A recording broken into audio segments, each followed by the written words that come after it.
All right, so welcome back to another episode of Fast Casual Nation, the podcast. My name is Paul Barron, and I'm your host today. And as you guys know, this podcast really kind of dives into the fast casual restaurant sector, what's happening from a consumer mindset, but also what's happening from both a technology and brand perception and reality of what we're seeing in the industry. So today I thought, let's dive in to kind of this aspect of where ghost kitchen, virtual brands, delivery, all of this seems to be developing really right before our eyes. It kind of akins itself to 2007 and 2008 when the fast casual restaurant industry kind of took a giant leap forward. And I think that's kind of where we are today. So right now with me, I've got Scott Landers, who is the co-founder and systems engineer at a company called Figure 8 Logistics. Great to have you on the show, Scott. Yeah, great to be with you, and couldn't agree more. I think we're taking a quantum leap forward in food delivery, so lots to talk about.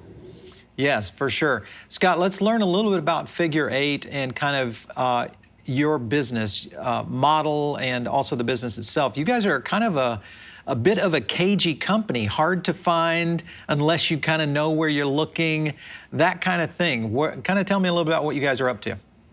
Sure. So part of it has to do with the fact that we're still new. So Figure 8 was formally incorporated late 2019. Yep. Our goal really in the way that we operate is as a food delivery consulting firm. So at our core, we're a consulting agency. We have a team of experts across marketing, logistics, operations, many of which have either worked in restaurants or with restaurants in a previous life. And what we do is we've built a process and a framework that we believe applies to really restaurants of any size that we call the delivery cycle. So we come in, and whether they're looking to take their business to the next level or start delivery for the first time, we're able to bring a process and really work with them to achieve their food delivery goals. Yeah. Well, okay, so the scenario I guess most operators are faced with today, most fast casual guys are already kind of, we're moving down the aspect of to-go, takeout, catering or that kind of off-premise model for the most part. The difference was the percentage of sales numbers that they're experiencing today versus what they were experiencing a year ago. That's a big difference, obviously, with everything that's happening. When you look at the type of fast casual concepts, because there are several different, kind of subcategories within the overarching category, is there any particular area that you find you guys kind of align with better than others, or do you feel like this is just kind of a one-size-fits-all? Yeah, great question. I would say the solution is more one-size-fits-all as far as, every delivery has the same 4 components, whether you're at 1,000 locations or one. I would say as far as our business and typically who we gravitate toward as far as clients are oftentimes smaller independent restaurants, typically with fewer than 10 locations. What we found is once you become a multi-unit restaurant and are operating in multiple regions, have maybe 20 to 30 restaurants, you typically have someone on your team who's dedicated to managing this part of the business. Where we come in is almost as this team for hire for smaller restaurants who still need all the same solutions, but don't necessarily have someone on their corporate team. They often don't even have a corporate team to really think about this. So we've created a program where, as little as 8 weeks, we can come in, work with the restaurant, typically the owner of the concept, understand their goals, and roll out a basic change that at the end of those 8 weeks, they have a first-party delivery system or native delivery system. And we oftentimes will then work to help them go through, somewhat of a product launch and actually get them some press and really let guests know that they now have this new channel available. Yeah, and I think that's the thing with kind of the development and evolution of where delivery has gone over the past year. What we've been kind of spouting here, at least on this show and many others, is this huge challenge, I would say, that third-party delivery brings to the marketplace in terms of a business proposition. There are two sides to the story. I mean, you have some operators that really are for third-party delivery as more of a marketing vehicle more than anything. And then you have the companies that are very anti-third-party delivery just because of the take in terms of percentage. So I like the idea of first-party delivery solutions, especially if you can get into a system and really build it out efficiently. When you look at third-party and first-party delivery and how that potentially could evolve in the future, what are you guys seeing out there? Because I'm seeing a lot of potential tracks that this could go in terms of how operators might get into this as we go forward. Yeah, I think that's the real answer, is that it's still evolving and still emerging as to the right solution or even the right set of solutions. I think what we found is this does often sort itself out by tier. So you have the larger restaurants that maybe have, several hundred or 1,000 locations. They oftentimes are a good fit for these marketplaces because there's a certain degree of standardization you can get when you roll out a third party across a nationwide fleet. That starts to change as you enter into mid-sized restaurants that maybe were more casual and just prior to COVID, delivery was only 5% of their business. Now it might be approaching 30 or 40%. So that's a bigger shift. And then it's even further different when you get down to the, real independents that maybe only have 1 or 2 locations and have their own delivery fleet. So I think each one of those has a little bit of a different solution. Some of the things that we've seen are, at first, I think people are recognizing that third-party economics aren't great when they're a large percent of your overall revenue. Right. So following like the 80-20 rule, recognizing that 80% of your orders probably come from 20% of your guests, the thinking goes, well, what can I do to roll out a first-party or native solution that takes my 20% of my most loyal guests, brings them in-house, and then I have my third-party left over for marketing? Yeah. I think another line of thinking goes, if you're really serious about owning your brand and owning that guest experience, there's just a certain level of brand experience that you're never going to be able to recreate through a third party. And that's why you see, more forward-thinking companies like Panera investing in owning the full stack, not just because of the economics, but because of the brand value they get by delivering that service, as well as, some of the benefits you get of having all the roving billboards with your own branded delivery vehicles driving around town all the time. Right. Yeah.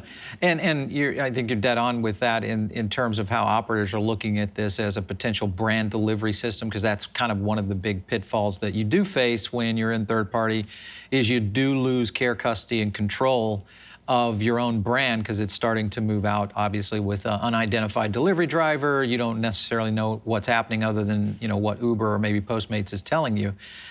So there are some scenarios there that really kind of challenges from a marketing standpoint. And this is always the argument I get, especially around third-party delivery, is there, from a marketplace, there is no other product out there today that can bring a brand up to speed, especially if you look at ghost kitchen, virtual brands, or even up-and-comers that are maybe, like you had just mentioned, restaurants that had a very small percentage of delivery in their pipeline of sales. What do you say to that? I mean, how do you because that seems to be something that's almost a bridge too far for most operators, is to overcome that marketing hump to get your name out there and get in the mix when it comes to delivery. How would you approach solving that problem? Yeah, I mean, this is exactly what we work with our restaurants on addressing every day. I think to your point about having that demand out of the box, there really aren't that many solutions that can compete with it as far as being able to provide both a fully integrated tech stack as well as, the primed audience that's ready to order food delivery. Exactly. That's the big part. Similarly, I think you think about maybe not existing concepts, but restaurants that are starting. If you're opening a brand new restaurant for the first time or a new concept, all of this is already baked into your decision making. You're almost assuming that you're going to be opening as an e-commerce or a digital native restaurant. Exactly. That you expect 50% of your sales to be online and maybe another 50% to be walk-in. So a newer generation of restaurant operator comes online assuming that they're going to have to be experts in digital marketing and viral marketing, posting videos on TikTok. So I think you're already starting to see, in particular, chefs that maybe have been working in a fine dining restaurant for the last 5-10 years. Now there's no fine dining, but they still have all this creative passion and want to bring their products to market. So they're just fundamentally approaching restaurants assuming that they're going to have to be as good of a TikTok marketer as they are at making the souffle. Right. Again, I think that there is this certain ability, if you want to own your brand, it's just the new table stakes of marketing and learning these things as just part of operating a restaurant business. Right.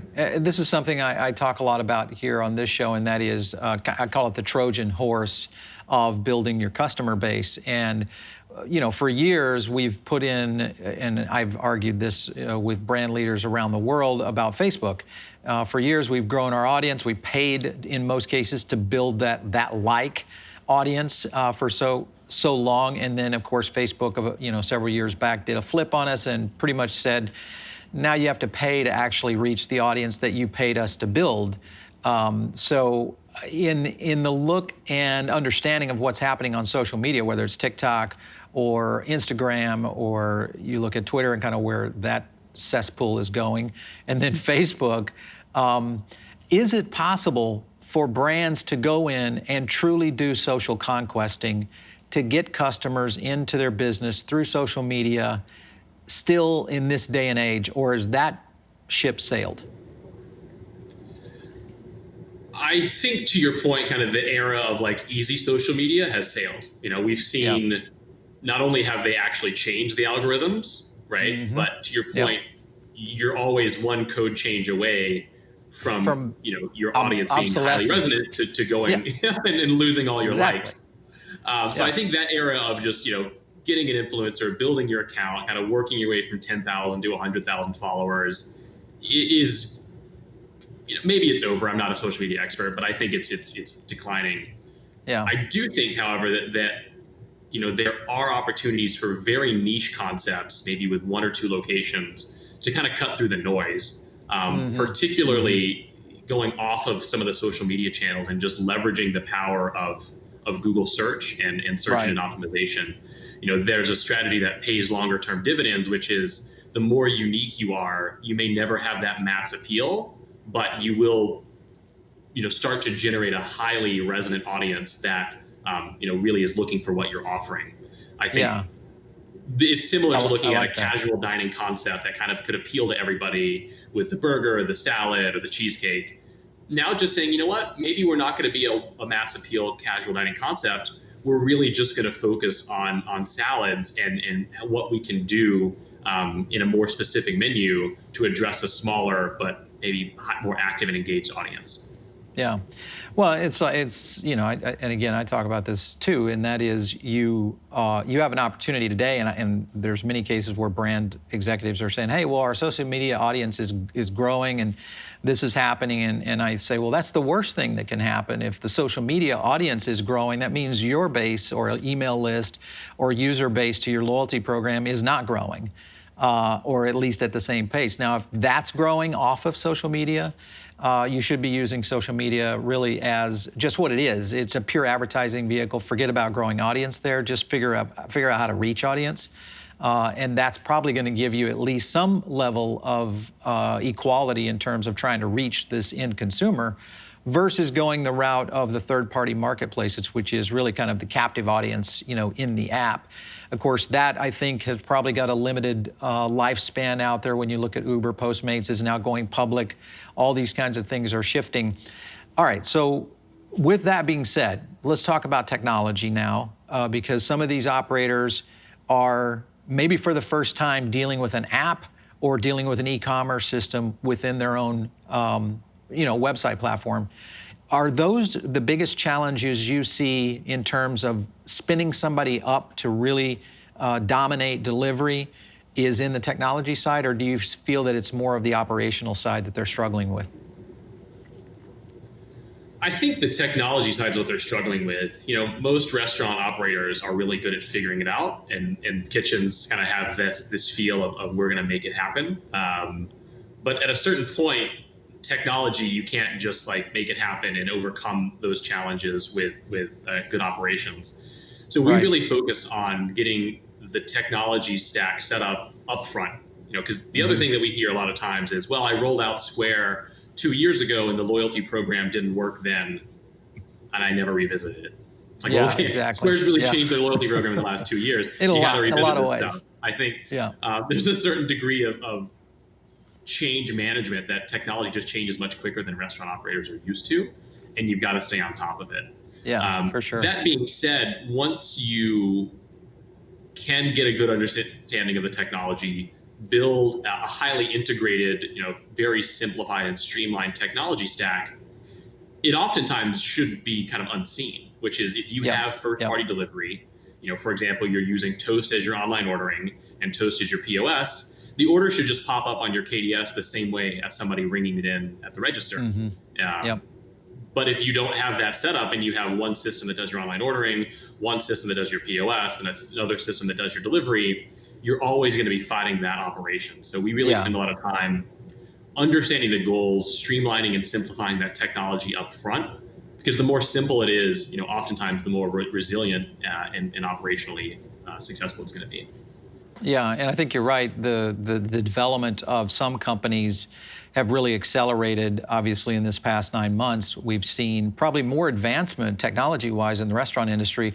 I've been in this thing for almost 30 years. I haven't seen this much advancement in the last 30 years as I've seen in this last 9 months. There's just that much leap forward in terms of technology. So it's kind of, like the old saying of, necessity breeds innovation. And it's definitely happening. You mentioned something, though, that I thought was interesting right there. I caught it as you were answering that question, is getting your customers, being operators, to really adapt to this, really this breakneck speed of change, because that's what we're dealing with. And I feel like we're just at the beginning of this iceberg. How do you feel operators are going to be able to deal with, because most operators, if you think about this, I'll get the thought across here in a second. Most operators, if you think about it, they make a technology shift, and that's like a 2, 3, 5, 10-year decision. Whether it's a POS, what kind of kitchen delivery systems you use, and what kind of, even to a certain extent, what kind of delivery platform. But now we're dealing with a shift constantly about every 6 months, it appears, that we're going to have to be dealing with that. Do you feel like restaurant operators are ready for that kind of continual technology advancement? Because that's kind of the pace that we seem to be on right now. Yeah, I think there's a couple of things. One is just knowing that that's a little bit of the reality for at least the next couple of years, and to maybe reset your expectations as you're making decisions.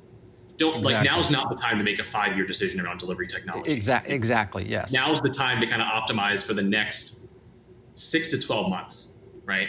And make sure that you're focusing on what's going to happen now, and set yourself up to be able to reevaluate again in 12 to 18 months. Ways of making that decision a little easier are trying to focus on the fundamentals first, right? So there are certain infrastructural changes that are happening, and then there's a bunch of noise, and it's kind of hard to tell the difference when you're getting bombarded with it every day. But things to look for, Apple Pay, right? That's not going to go away, right? That's a core infrastructural part of the Apple ecosystem that so many guests are on. So even if you just focus on finding an online system that has Apple Pay, that will be something that will last you well beyond 12 years, or not 12 years, 12 months, excuse me. 12 years would be great. I think, focusing on like a KDS and the ability to move from a paper-based receipt system to more of a digital system that allows you to have one employee fulfill multiple orders, right? More so than they could otherwise. So investing in your systems, in those lower level things, services like loyalty and the latest point system and how you capture that, I think those are kind of false leads to chase. If you don't have a really easy way for guests to place an order and check out with Apple Pay, if you aren't delivering in 30 minutes, if you still have plastic bags and some of these other offline things that guests are starting to become more aware of, it doesn't matter if I get 20 points for placing an order. I'm not going to come back because it's not easy for me to order. So I would encourage, somewhat of it is let the technology play out and focus on some of those fundamental things that are either the core technology parts, like how someone pays, how you fulfill the orders, how you deliver the orders. Or now's a good time to really think hard about your offline and maybe non-software components of delivery. How do you eliminate cutlery? How do you eliminate single-use plastics and move to more paper-based or recyclables, or ultimately closed loops and reusable systems? I think there are some other big fundamental changes that are happening that are moving slower, but are as equally as important as the technology. And that's maybe a better place to spend the next 12 months. Yeah, I think you're right with, especially around the packaging side, the travel situation that we're dealing with in terms of the quality of product that's going to be able to stand a hold time of 30 or plus minutes. I mean, the pizza guys have kind of got it, but still struggle with it, and they've been doing it for a couple of decades. So this is not something that's just going to turn over and go voila, you've figured out the model of delivery. So it's one that I think we're going to continuously see some technology advancements. I would love to see more technology advancements in the packaging itself. Everything from tracing to all the way back to kind of the control of the product itself, so it doesn't start to fail basically as it comes to you. And when you look at the kind of categories of food delivery options, now I think consumers are starting to shift, because they've got enough experience now in doing this. They're starting to shift their habits of where they order from based on whose food delivers the freshest. So they're starting to figure this out as a hack within the system of, if I order from Outback, I know I'm going to get this packaging and this is going to happen to my steak. Or if I order from Chipotle, I know I'm going to get this bowl in this certain way. That actually might weigh into a lot more of the decision-making process. So I definitely agree with where you're going with that. I want to talk to you about consumers. Kind of just what I mentioned there is consumers are getting a lot more savvy. They're starting to really change their habits of how they're ordering. When you look at how brands and restaurant operators should be dealing with the future consumer today, what's your number one or two items that you say, these are the things you need to be watching out for from an aspect of your guest or your future guests? Yeah, I think, the first thing is, of course, ease of placing the order. I don't know how many restaurants we work with that rarely place the orders using their own setup. And the first time they do, they're like, wow, this is terrible. Of course, we're not getting any delivery orders. It's really simple things that could be, just the ability to log in with Google, the ability to place a guest checkout order, the fact that it remembered my credit card or that I can use Apple Pay. I think there's a lot you can do just to focus on making it as easy and as frictionless as possible for guests to place that order. I think the second thing is really thinking about kind of the full impact of your delivery, right? Packaging is kind of an easy one. Have you taken the effort to eliminate single-use plastics and use only paper or sustainable sourced materials? Do you charge for cutlery kits an extra 10 or 20 cents, and not include them by default? I don't know how many times I get chopsticks, and it's like, I have chopsticks, I don't need any more. And then even in the menu, to your point about thinking about really testing every item to travel, thinking about how you incorporate, more vegetarian or vegan items, even if that's not your core concept, recognizing that broadly a lot of consumer tastes are shifting to plant-based diets or non-meat. I don't know how you feel about Impossible or kind of the faux meat category. But there's a lot of big moves that are going to be slower to roll out over the next decade that you can start to capitalize on now. Just taking that holistic approach and understanding the whole delivery experience you're building is more than just the menu. Guests remember.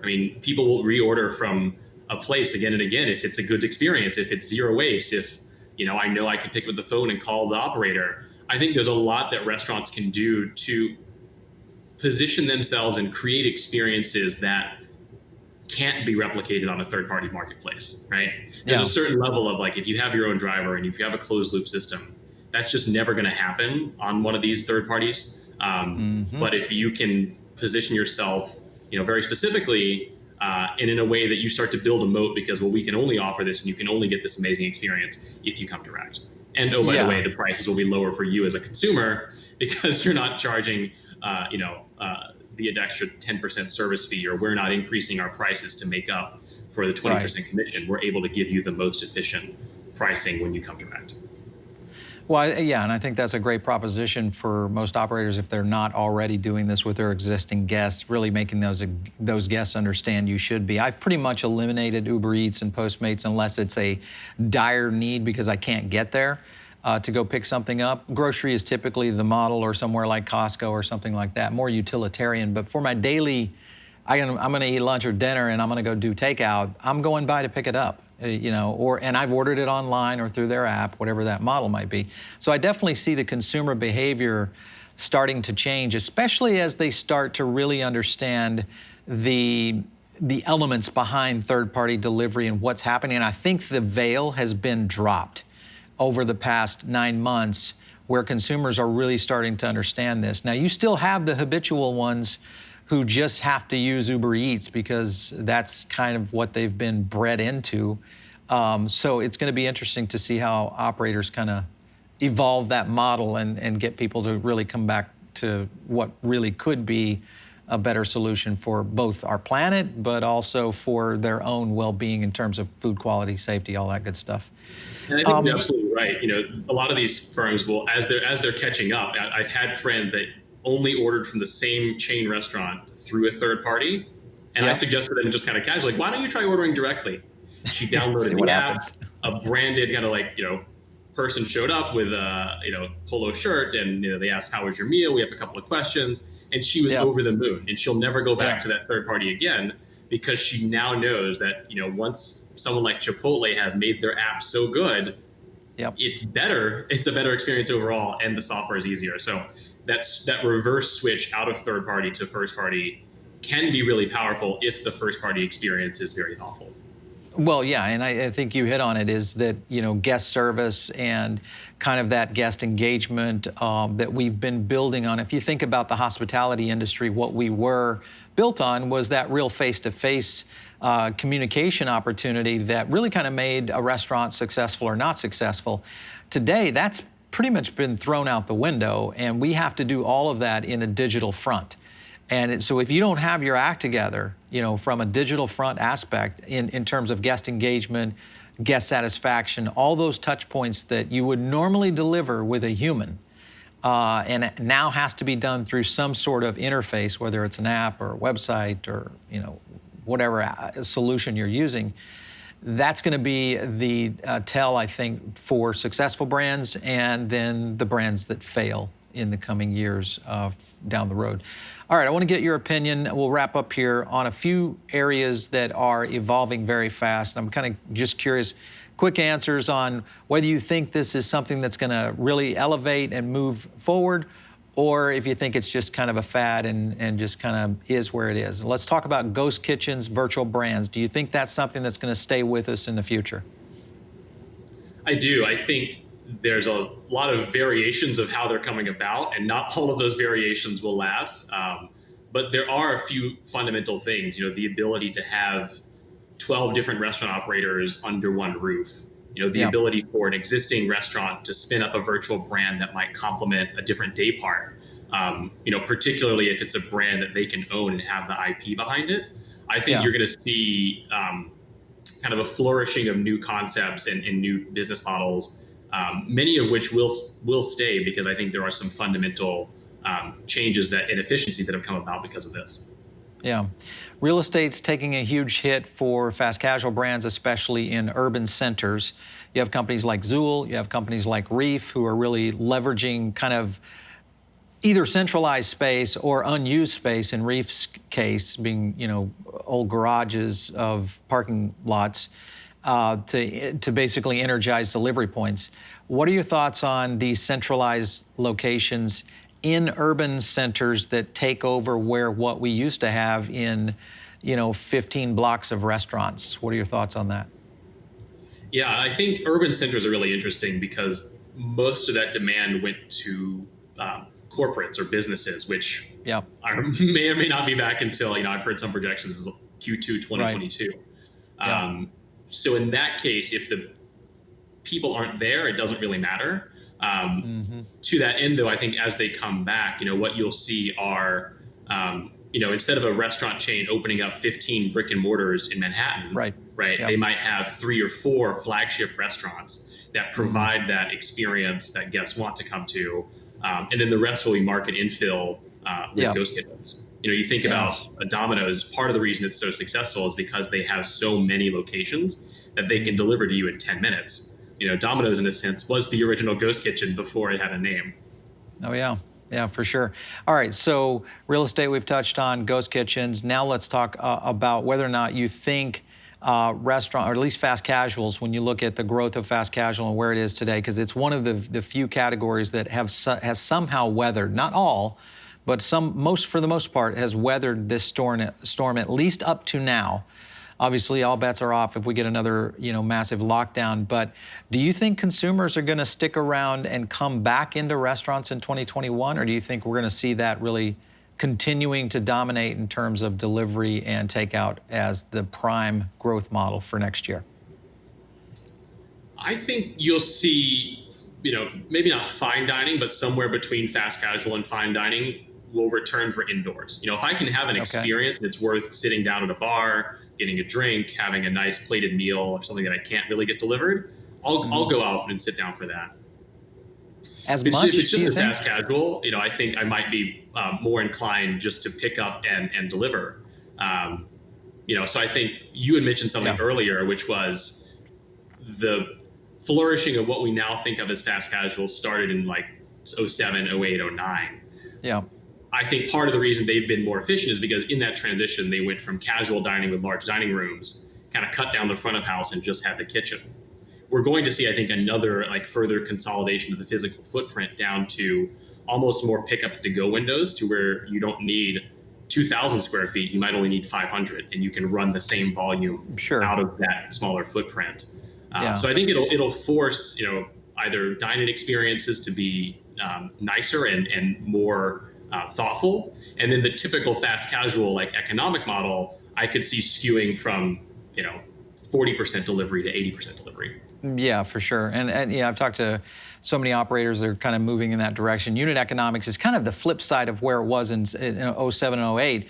When you look at the evolution of fast casual, pre-07, 08, it was growing very slow at kind of a mundane pace. The reason was they couldn't get access to real estate because it was just too expensive. 07, 08 hits, real estate starts dropping like crazy. It opens up the floodgates for great real estate for companies like Chipotle and you name it, Firehouse Subs, all of them. They just started capitalizing on real estate. That's what grew, for the last almost 2 decades. But now we're at a point where this is completely reversed. The real estate prototype is no longer the same. It's completely different. And also the geographic, comparison. Even if you look at companies like Buxton and those who are analyzing bedroom data and all that kind of stuff as to where should you put your restaurant or your ghost brand to be able to maximize the most efficiency. This is going to be very interesting to watch for sure. Listen, it's been great having you on today, and I can't wait to see what you guys are doing, Scott, with Figure 8 and kind of the evolution of how you guys move forward. Keep reaching out to me, though. Let me know whenever you guys have a big win or you have something that you feel like is a big discussion point, because I want to continue to kind of keep the dialogue open here. Excellent. Well, we're working on a few, so I think let's check back in December or January. We'll have a few stories to share. Excellent. Good deal. All right. Thanks a lot for stopping in.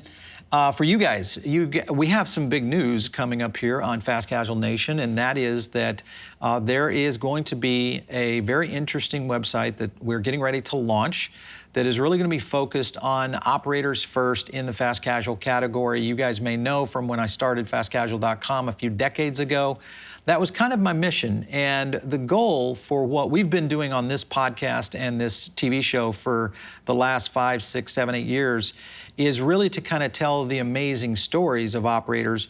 Now what we feel like we need to be doing is really focusing on how we can put together great successful operation futures for what the fast casual industry is going to hold. And I think executives, industry operators, guys like Scott and what he's doing at Figure 8, companies like that could be the roadmap for where fast casual is going.